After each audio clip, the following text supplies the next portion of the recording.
সূরা ইখলাস কোরআনের এমন একটা সূরা, যে সূরা শুধুমাত্র আমাদের আল্লাহর কথা বলা আছে। এই সূরাতে অন্য কোনো সাবজেক্ট নাই। এই সূরা শুধু কার আলোচনা আছে?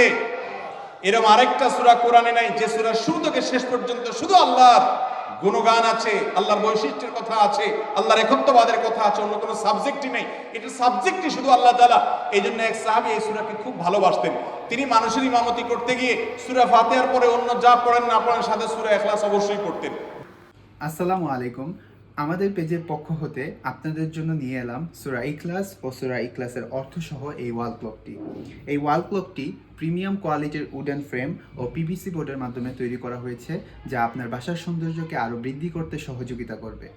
সময় অনুযায়ী সঠিক কাজ করতে এবং সূরা ইখলাসকে নিজের দৈনন্দিন আমলের অংশ করে নিতে ভিডিওর নিচে দেওয়া অর্ডার নাও বাটনে ক্লিক করে এটি এখনই অর্ডার করুন এবং অর্ডারটি কনফার্ম করুন।